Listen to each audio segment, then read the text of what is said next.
आइए देख लीजिए गांधी जी की बेसिक शिक्षा के उद्देश्य क्या थे।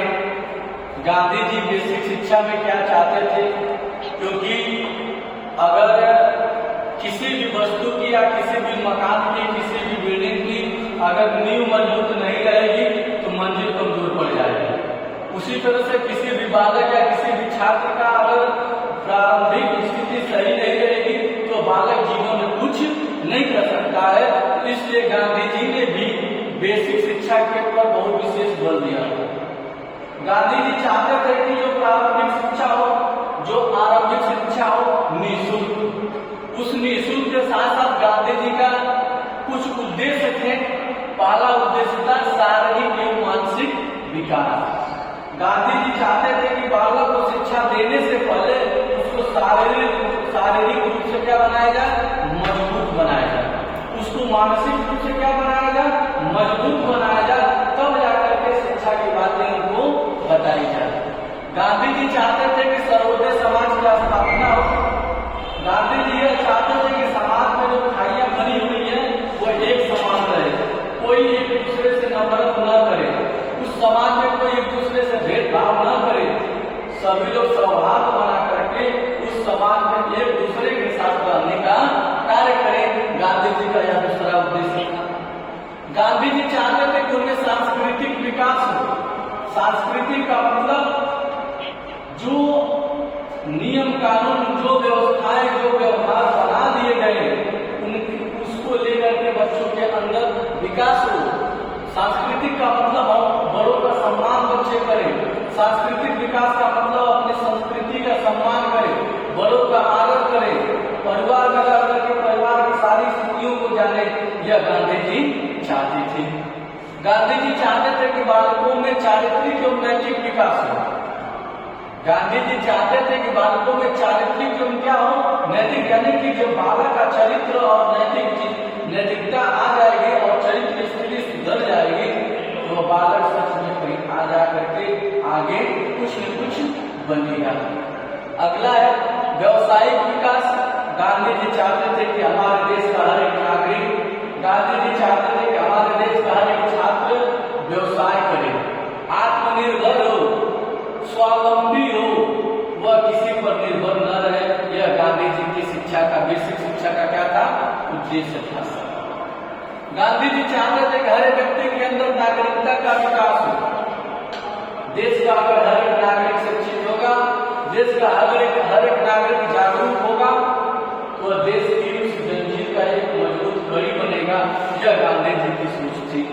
गांधी जी चाहते थे कि लोगों में आध्यात्मिक विकास हो।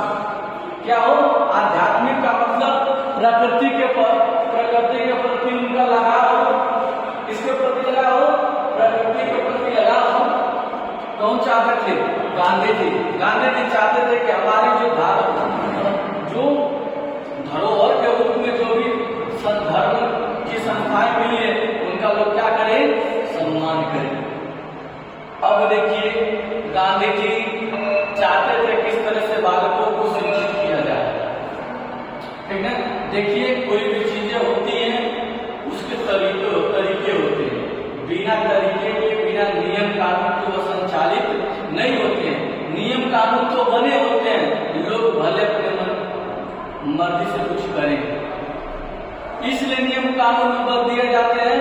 जो नियम कानून को जानते हैं उस नियम कानून में बंधे रहते हैं और उस अनुसार अपना जीवन जीते हैं। अब जरा विचार करिए, बात समझ लीजिए, पूरे व्यवहारिक जीवन से लेकर के एक लाइन की बात है।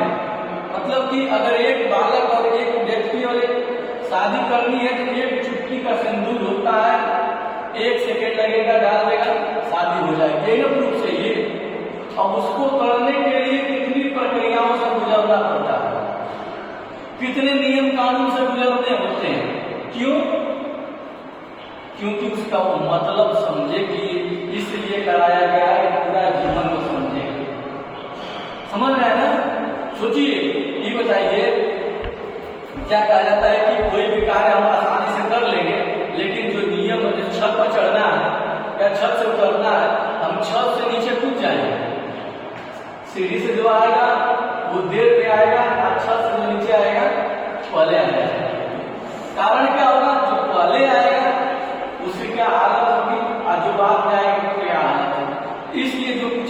कानूनी दायरे बनाए जाते हैं, उन दायरों से रह करके व्यक्ति अपना जीवन सही से जीवन जी देता है। जिस प्रकार से उन्होंने कहा था पहला क्रिया विधि, यानी कि जो पढ़ाई हो, जो शिक्षण हो, तो क्रिया विधि से, क्रिया का मतलब जैसे हम लोग आप लोग को पढ़ाते हैं ना, हंसा करके, आपको इधर की बात जोड़ करके उधर की बात जोड़ करके हम क्यों बताते हैं?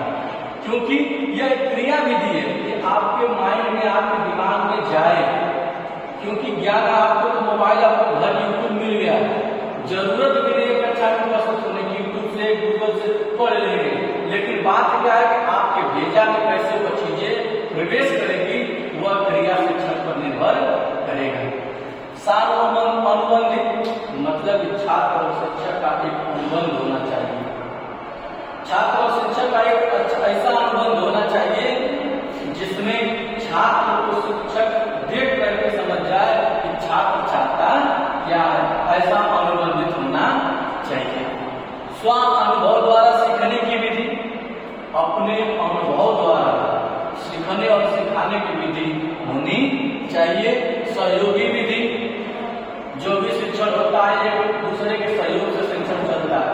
अगर मान लीजिए आप कक्षा में पढ़ रहे हैं, कोई खड़ा होकर क्या कर दिया, चाहे कोई कुर्सी पीटने लगा, चाहे कक्षा में जुमला करने लगा, क्या वो कक्षा चल पाएगी?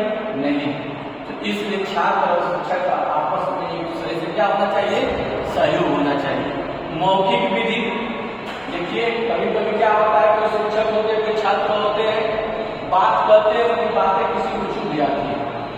जैसे कहने का तरीका है, कोई बच्चों को ऐसे बुलाते हैं, बच्चे उनको अच्छा लगता है, तो सुनो, ये भी एक तरीका बुलाने का, सुनिए, ये भी एक तरीका बुलाने का। मैंने ना अंतर क्या, मात्रात्मक और अंतर है ना, लेकिन उस बच्चे को सुनिए अच्छा लगेगा, वो अच्छा नहीं लगेगा। फिर क्या चिंतन या मनन विधि, देखिए जो भी शिक्षण होने चाहिए ऐसे हो उसमें चिंतन और मनन विधि का क्या हो, कार्य हो। अगला है संगीत विधि। संगीत का मतलब कोई भी बात को हम कला के माध्यम से प्रदर्शित करके अगर बताएं तो अच्छे से समझ में आएगी। ठीक है, बस इतना ही, धन्यवाद।